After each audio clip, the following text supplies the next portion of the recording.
قرآن کا پیغام، پارہ نمبر 17۔ فَاسْأَلُوا أَهْلَ الذِّكْرِ إِن كُنتُمْ لَا تَعْلَمُونَ۔ اگر تمہیں خود علم نہیں ہے تو نصیحت کا علم رکھنے والوں سے پوچھ لو۔ وَنَضَعُ الْمَوَازِينَ الْقِسْطَ لِيَوْمِ الْقِيَامَةِ فَلَا تُظْلَمُ نَفْسٌ شَيْئًا وَإِن كَانَ مِثْقَالَ حَبَّةٍ مِّنْ خَرْدَلٍ أَتَيْنَا بِهَا وَكَفَى بِنَا حَاسِبِينَ۔ ہم قیامت کے دن ایسے ترازوئے لا رکھیں گے جو سراپا انصاف ہوگی، چنانچہ کسی پر کوئی ظلم نہیں ہوگا، اور اگر کوئی عمل رائی کے دانے کے برابر بھی ہوگا تو ہم اسے قیامت کے دن سب کے سامنے لے آئیں گے، اور حساب لینے کے لیے ہم کافی ہیں۔ إِنَّ هَذِهِ أُمَّتُكُمْ أُمَّةً وَاحِدَةً وَأَنَا رَبُّكُمْ فَاعْبُدُونِ وَتَقَطَّعُوا أَمْرَهُمْ بَيْنَهُمْ كُلٌّ إِلَيْنَا رَاجِعُونَ۔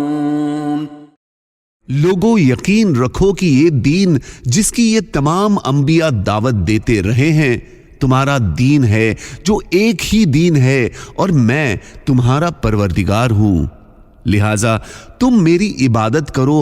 اور لوگوں نے اپنے دین کو آپس میں ٹکڑے ٹکڑے کر کے بانٹ لیا، مگر سب ہمارے پاس موت کے بعد لوٹ کر آنے والے ہیں۔ يَوْمَ نَطْوِي السَّمَاءَ كَطَيِّ السِّجِلِّ لِلْكُتُبِ كَمَا بَدَأْنَا أَوَّلَ خَلْقٍ نُعِيدُهُ وَعْدًا عَلَيْنَا إِنَّا كُنَّا فَاعِلِينَ۔ اس دن کا دھیان رکھو جب ہم آسمان کو اس طرح لپیٹ دیں گے جس طرح لکھے ہوئے مضامین کا کاغذ لپیٹ دیا جاتا ہے، اور ہم نے جس طرح پہلی بار پیدا کیا اسی طرح آسانی سے اس کو دوبارہ پیدا کر دیں گے۔ یہ ہمارے ذمے ایک وعدہ ہے اور ہم ضرور اس کو پورا کریں گے۔ ان اللہ يدخل الذین آمنوا وعملوا الصالحات جنات تجری من تحتها الانہار ان اللہ یفعل ما یرید۔ جو لوگ ایمان لائے ہیں اور انہوں نے نیک عمل کیے ہیں، اللہ تعالیٰ یقیناً ان کو ایسے باغات میں داخل کریں گے جن کے نیچے نہریں بہتی ہوں گی۔ یقیناً اللہ ہر وہ کام کرتا ہے جس کا ارادہ کر لیتا ہے، کوئی اسے روک نہیں سکتا۔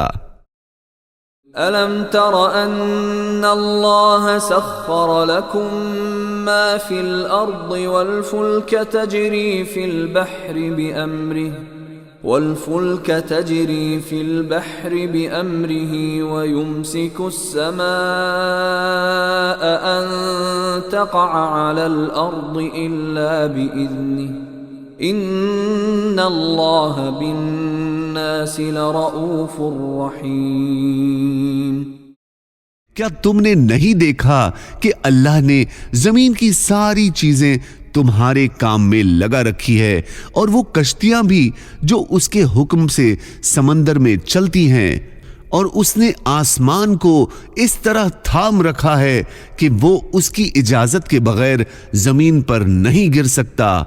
حقیقت یہ ہے کہ یہ سب چیز اللہ نے تمہاری ضرورت کے لیے بنا رکھی ہے، اس لیے کہ اللہ لوگوں کے ساتھ شفقت کا برتاؤ کرنے والا بڑا مہربان ہے۔ جزاکم اللہ۔